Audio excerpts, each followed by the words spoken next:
Oke, bayangin deh, kita ada di masa depan di mana game VR itu udah biasa banget. Nah, di dunia ini ada dua jenis game, yang super keren, dipoles abis-abisan, dan ya, ada juga yang kita sebut game ampas. Jadi apa sih game ampas itu? Gampangnya gini. Ini tuh game yang rusak parah, penuh bug, ancur-ancuran pokoknya. Sampai-sampai hampir semua orang benci dan ogah banget maininnya.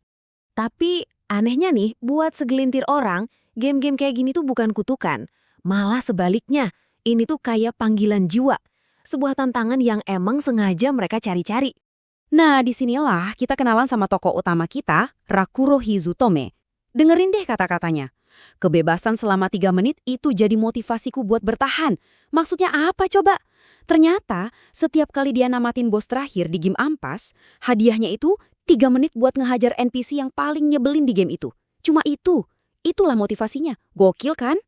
Biar kebayang sejago apa dia, kita lihat aja pengalamannya di Feria Chronicle Online. Ini tuh game ampas yang legendaris banget. AI temen kita malah nyusahin, musuhnya curang, sistemnya berantakan total. Terus si Rakuro gimana? Dia namatin game ini cuma pakai topeng sama cawat doang. Alasannya? Biar lebih efisien katanya. Aneh banget kan? Jadi bayangin aja, dia ini udah terbiasa sama game yang ancur-ancuran. Nah, suatu hari temennya ngasih tantangan baru. Coba deh mainin Shangri-La Frontier. Game ini kebalikan 180 derajat. Sistemnya mulus, dunianya kaya banget. Pokoknya game yang lagi happening di seluruh dunia. Dan kita nggak ngomongin game indie kecil-kecilan ya. Shangri-La Frontier itu pemain aktifnya lebih dari 30 juta orang. Gila kan? Ini benar-benar game kelas dewa. Akhirnya Rakuro pun setuju buat nyobain game mainstream ini. Sebuah tantangan baru diterima dan lahirlah seorang pahlawan baru. Ya, kurang lebih gitulah. Kenapa? Soalnya dia bakal mainin game ini dengan caranya sendiri yang super aneh. Oke, lihat deh cara dia bikin karakternya yang dinamain Sanraku. Pertama, dia pilih Job Wanderer cuma buat bonus luck. Kedua, semua poin statusnya. Dia masukin ke luck. Semuanya. Terus armornya gimana? Cuma topeng burung. Nggak ada armor di badan, nggak ada di kaki, benar-benar telanjang dada. Udah gitu, dia skip semua prolog dan langsung muncul di dunianya. Dan wow, semuanya berjalan sempurna. Nggak ada bug, gerakannya mulus, dunianya indah banget. Buat orang yang biasa mainin game ampas, pemandangan ini beneran bikin dia melongo. Nah, disinilah keajaibannya terjadi. Semua skill yang dia dapat dari main game rusak, kayak ngebaca pola serangan aneh, nyari celah kritikal yang mustahil, sama ngelas jago banget. Itu semua jadi senjata andalannya di sini. Dia bisa lihat celah-celah yang nggak dilihat sama puluhan juta pemain lainnya. Dan skill dewanya itu langsung diuji. Pertanyaannya, bisa nggak sih seorang pemain baru, telanjang dada, ngalahin bos area sendirian? Padahal ya, bos ular raksasa ini tuh didesain buat dikeroyok satu party penuh loh. Well, buat seorang pemburu game ampas, kata mustahil itu cuma kayak bug lain yang harus dieksploitasi.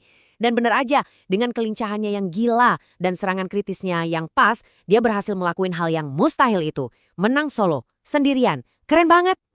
Tapi pas dia lagi nikmatin kemenangannya, tiba-tiba suasananya berubah total. Ada hawa yang beda, sesuatu yang berat menekan. Kayak ada kehadiran lain yang kuat banget. Yap, ada yang gak beres. Tiba-tiba aja di depannya muncul sesosok makhluk yang auranya begitu kuat sampai-sampai Sanraku gak bisa gerak. Benar-benar membeku di tempat. Dan ternyata dia baru aja ketemu salah satu dari monster unik. Jadi gini, di Shangri-La Frontier itu ada 7 monster legendaris. Selama lebih dari setahun game ini rilis, dari 30 juta pemain, belum ada satu orang pun yang berhasil ngalahin mereka. Belum pernah ada. Nama monsternya, Lycaon, sang pembunuh malam. Pertarungannya singkat, brutal, dan Sanraku kalah telak. Tapi yang bikin semua orang kaget, dia nggak mati. Dia berhasil selamat. Bukannya mati, dia malah dapat kutukan unik. Jeleknya, dia jadi permanen nggak bisa pakai armor di dada sama kaki. Udah nasibnya telanjang dada terus. Tapi bagusnya, monster-monster cupu jadi pada kabur kalau lihat dia. Dia jadi bisa ngobrol sama NPC-NPC rahasia, dan kayaknya ini jadi tiket buat masuk ke quest rahasia. Nah, kutukan inilah yang ngebawa dia ke sebuah pertemuan tak terduga lainnya. Dia ketemu seekor kelinci.